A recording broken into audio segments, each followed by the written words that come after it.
नमस्कार, मैं हूं मयूरेश और आप इस वक्त जुड़े हुए हैं सारंगढ़ टाइम्स डिजिटल के साथ। सारंगढ़ बिलाईगढ़ जिले में कथित नारी रक्षा सम्मान निधि मामले को लेकर एक बार फिर सियासी और प्रशासनिक हलचल तेज हो गई है।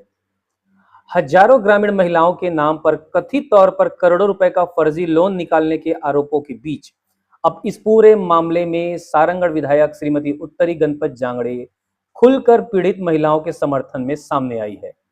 विधायक ने सीधे जिला पुलिस अधीक्षक को लिखित शिकायत सौंपते हुए पूरे मामले की निष्पक्ष जांच, दोषियों पर कड़ी कार्यवाही और पीड़ित महिलाओं के बैंक खातों से होल्ड हटाने की मांग की है।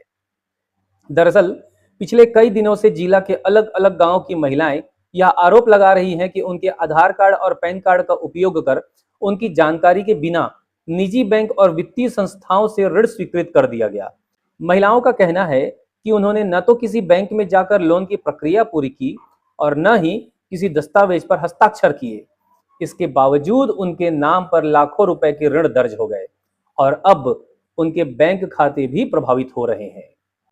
इसी गंभीर शिकायत को देखते हुए विधायक उत्तरी गणपत जांगड़े ने पुलिस अधीक्षक को पत्र सौंपते हुए कहा कि पूरे मामले की गहराई से जांच कराई जाए और यह पता लगाया जाए कि आखिर बिना हितग्राहियों की उपस्थिति के इतनी बड़ी संख्या में ऋण कैसे स्वीकृत हुए।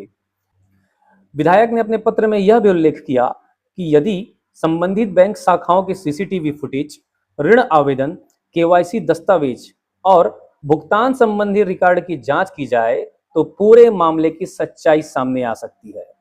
उन्होंने कथित संचालक दिनेश बंजारे के साथ साथ उन निजी बैंक और वित्तीय संस्थाओं की भी निष्पक्ष जांच की मांग की है जिनके माध्यम से यह पूरा लेन देन होने का आरोप लगाया गया है। विधायक का कहना है कि यदि किसी भी स्तर पर बैंक कर्मियों, दलालों या अन्य व्यक्तियों की भूमिका सामने आती है तो उनके खिलाफ भी कानून के अनुसार सख्त कार्रवाई की जानी चाहिए। इसके साथ ही उन्होंने सबसे महत्वपूर्ण मांग यह भी रखी है कि जिन निर्दोष महिलाओं के बैंक खाते जांच के नाम पर होल्ड कर दिए गए हैं उन्हें जल्द से जल्द राहत दी जाए ताकि उनके दैनिक आर्थिक कार्य प्रभावित न हो।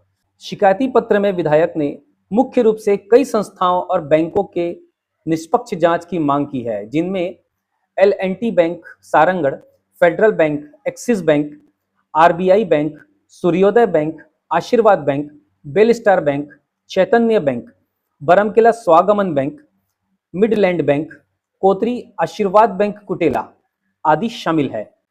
यह मामला अब केवल आर्थिक धोखाधड़ी तक सीमित नहीं रह गया है बल्कि हजारों गरीब और ग्रामीण महिलाओं के विश्वास, उनकी आर्थिक सुरक्षा और सरकारी व्यवस्था की पारदर्शिता से भी जुड़ा हुआ है। अब सभी की निगाहें पुलिस जांच पर टिकी है। क्या इस पूरे नेटवर्क का खुलासा होगा? क्या कथित दोषियों तक जांच पहुंचेगी? और सबसे बड़ा सवाल, क्या पीड़ित महिलाओं को न्याय मिल पाएगा? इन सभी सवालों के जवाब आने वाले दिनों में जांच के साथ सामने आएंगे। फिलहाल इतना तय है कि इस पूरे मामले में विधायक उत्तरी गणपत जांगड़े ने पीड़ित महिलाओं की आवाज बनते हुए प्रशासन से त्वरित और निष्पक्ष कार्यवाही की मांग की है। मैं मयूरेश और जिले व प्रदेश की विश्वसनीय खबरों के लिए जुड़े रहिए STD न्यूज के साथ। नमस्कार।